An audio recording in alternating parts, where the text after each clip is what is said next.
Today we shall be learning how to play the Malice deck.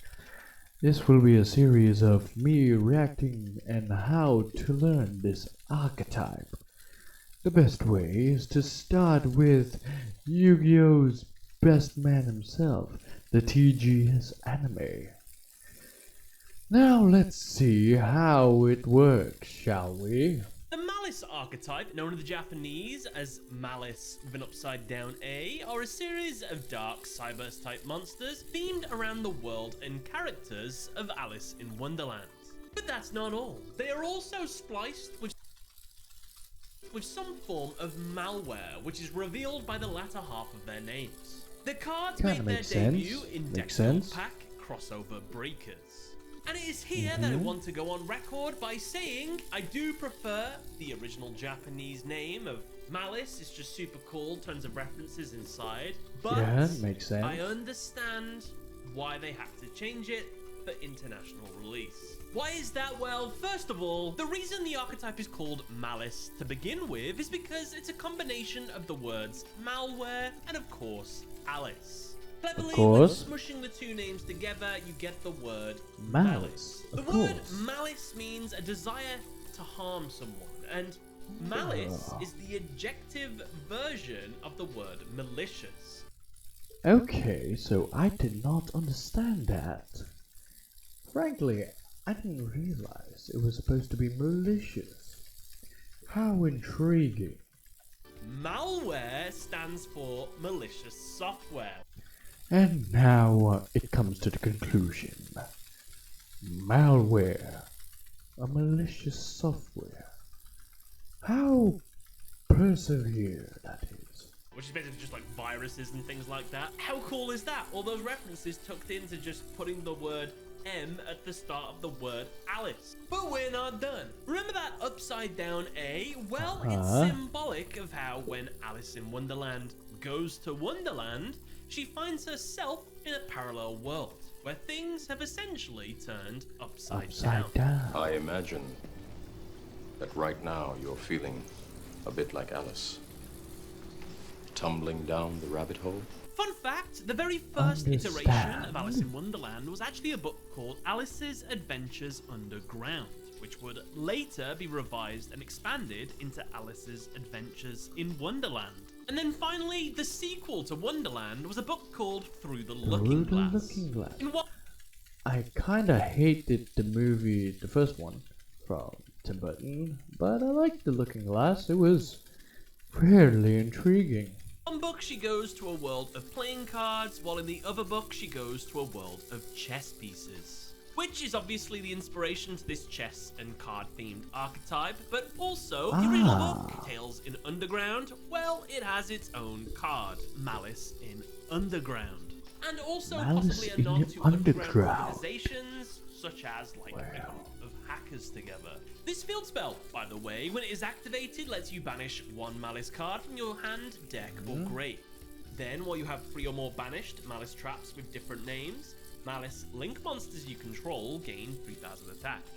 While you control any Malice Link monsters, your opponent's monsters can only target those for attacks. This field spell really plays into how this deck works and well, and we'll go over that in a little minute. But before then, we're still not done with the name references. The upside down A might also be a mathematics reference, as the upside down A symbol is used for, bear with me, universal quantification as a logical constant representing for all in a set.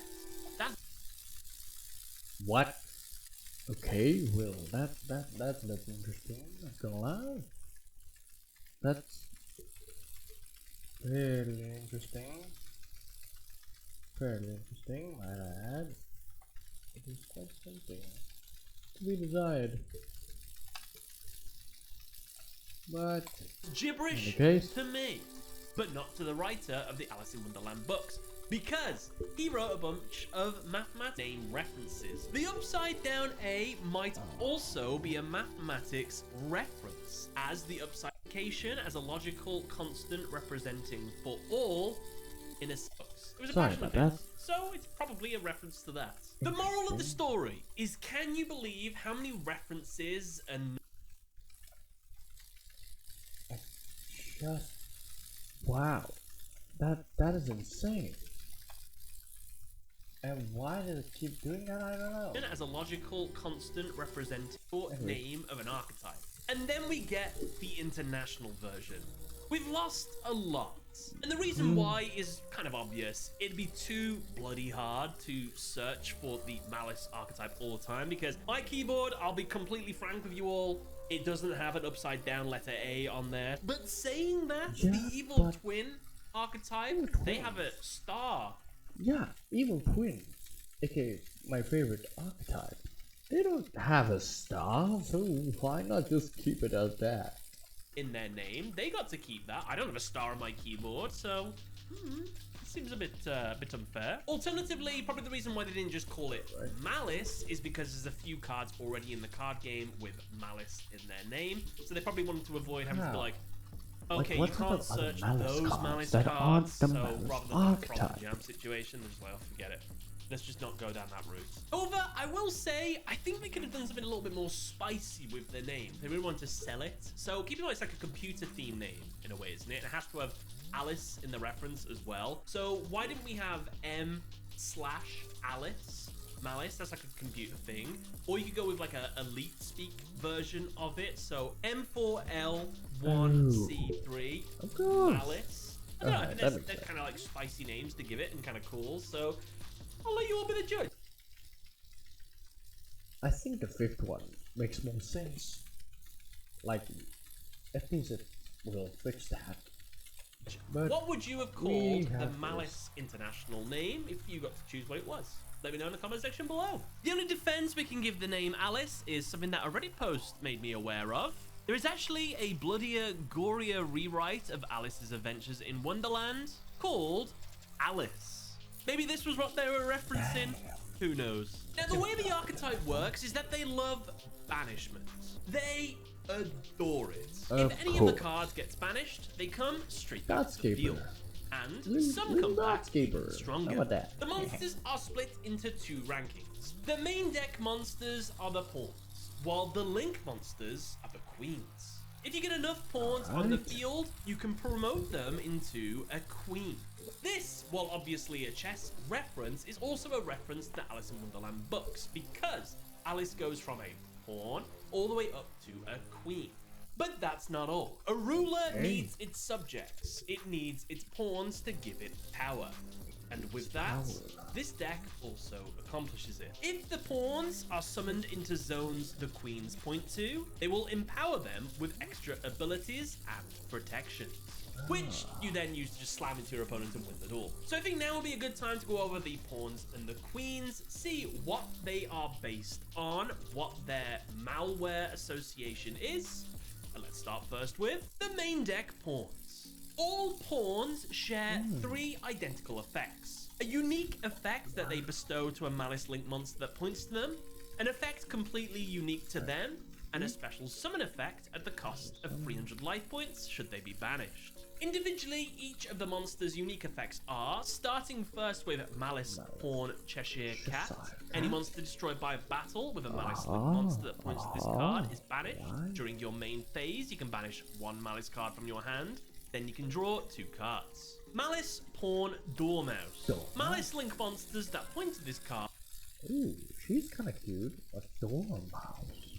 Card cannot be destroyed by card effects. During your main phase, you can banish 1 Malice monster from your deck. Also, all Malice monsters you control will gain 600 attack this turn. Malice Pawn White Rabbit. You take no battle damage from battles involving Malice Link monsters that point to this card. If this card is normal or special summoned, you can set 1 Malice trap from your deck with a different name from the cards in your graveyard. In terms of references, well, what are these cards? Well, Malice Cheshire Cat is a cross between the Cheshire Cat character and the malware called Black Cat. Black Cat malware is a ransomware that encrypts victims' data, and then it will ask for a ransom. Give me some money, or if you don't, you won't get all your data back. That's what the Black Cat malware is. Malice Dormouse is a cross between the Dormouse character and the malware called Mousejack. Mousejack malware is where somebody will intercept the wireless signals from your wireless mouse or wireless keyboard and control it as if it was their own. They can then go into all your computers, steal all your data, do whatever they want because they've got control of your computer. Malice White Rabbit is a cross between the White Rabbit character and the malware called Bad Rabbit. Now, Bad Rabbit malware is a very specific instance of a ransomware that occurred in the past. Basically what happened was there was this Adobe Flash update, what looked like the real deal. When people clicked it, they actually installed this virus into their computer, and basically what it would do was encrypt all of your files and then ask for Bitcoin in return for getting your stuff back. Moving on next to the Queen Link monsters. These come in two categories, the playing card queens and the chess queens. So far, we only have the one playing card queen, Malice Queen Hearts of Crypta.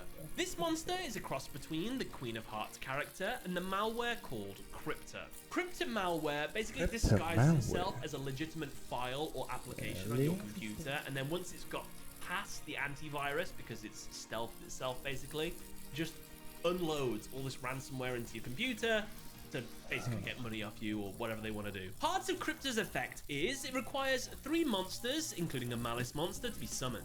Quick effect, you can target one of your banished Malice cards, shuffle it into the deck, and if you do, banish 1 card on the field. This effect's activation and effect cannot be negated if this card points to a monster. If this card is banished, you can pay 900 life points, special summon this card, and if you do, its attack becomes double. Something cheeky you can do with this card, you can use its effect to banish itself, it will use its other effect to bring itself back to the field, and it will come back with twice as much as attack, which you can then probably slam into your opponent and go for game, just a little bit quicker. Kinda cool. Next we have the pair of opposing chess queens. These queens are actually based on rivals in the book, and as such this rivalry has been shown through the actual cards. Their artworks, their link arrows are reverses of each other, their effects, their attack, they're all very similar, but their effects are just slightly different. But it's just kind of cool how they can show a rivalry just through the look of the cards. Anyway, the first is Malice Queen Red Ransom. This monster is a cross between the Red Queen character and the malware called ransomware. Ransomware we've actually talked about a lot today, but it's just essentially where you encrypt people's data, demand money for you to encrypt it. Red Ransom's effect is that it requires 2+ monsters, including a Malice monster, to be summoned. While this card points to a monster, switch the original attack and defense of all effect monsters your opponent controls. If this card is special summoned, you can add 1 Malice spell from your deck to your hand. If this card is banished, you can pay 900 life points, special summon this card. Then you can banish 1 Cyberse monster from your deck. Malice Queen Whitebinder. This monster is a cross between the White Queen character and the malware called Filebinder. Filebinder is a type of malware that combines a bunch of different folders together into one, essentially to hide the viruses inside of it, to make it undetected to the antivirus software. Oh, I actually had that once in my old grandma's computer or PC. It was a Windows XP. I didn't know. It was a weird time. Windows XP. There was a file that I was trying to get, but I couldn't understand it, and I accidentally got... And essentially, like everyone else, once it's through, just unleash all the viruses into the computer. Whitebinder's effects are, it requires 2 or more monsters, including a Malice monster, to be summoned. If this card is special summoned, you can target up to 3 cards in any graveyard, banish them. During your main phase, you can set 1 Malice trap from your deck or graveyard. If this card is banished, you can pay 900 life points, special summon this card, and you can draw 1 card. I'd just like to note that the Red Queen uses her pawns to attack, whereas the White Queen has kind of like a time motif to her weaponry. And that is actually because in the books, the White Queen is said to exist in reverse. And for those that might be confused on the fact that these 2 monsters are different monsters, yet they think they're the same monster, they're not. Outside of in-archetype monsters, we actually have 1 support monster that came out quite a bit before these. It appeared in Battle of Chaos 2 years ago, but it is a part of this archetype, appears in the artworks of the cards in this archetype, and supports them really well. That was forward thinking. This monster is Mad Hacker, a cross between the Mad Hatter character and a hacker. A hacker is usually the person that's putting all of these malwares and viruses into your computer typically. Its effect is if a monster is special summoned to your opponent's field, except during the damage step, you can special summon this card from your hand. During the end phase, you can banish this card you control, take control of one monster your opponent controls with the lowest attack, your choice if tied. But while it's face up on the field, it cannot activate its effects. Also, you cannot special summon monsters from the extra deck, except Link monsters. After this, we have 3 traps in the archetype. They all share the same effect, that they can be activated on the turn that they are set by banishing a Malice monster from your side of the field.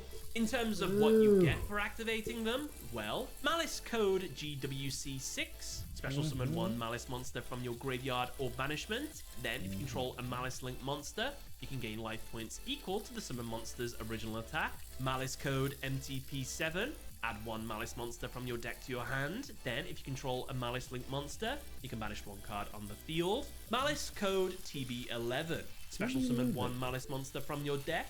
Or, if your opponent controls 3 or more cards, you can special summon 1 Malice Link monster from your extra deck instead. The summoned monster cannot attack or activate its effects this turn. What do the codes mean in these cards' name, I hear you ask? Well, the numbers refer to chapters in the book, and the letters are acronyms of phrases found in those chapters. Grin without a cat, Mad Tea Party, 3 blasts. And with that, that's the Malice archetype done. Want to watch a video on whatever I'm... Okay, well now, that is the Malice archetype, thanks to TVS Anime. Now, I would like to tell you all to like and subscribe, but I know y'all have other things to do, so at least subscribe to him. Anyways, toodaloo, I guess.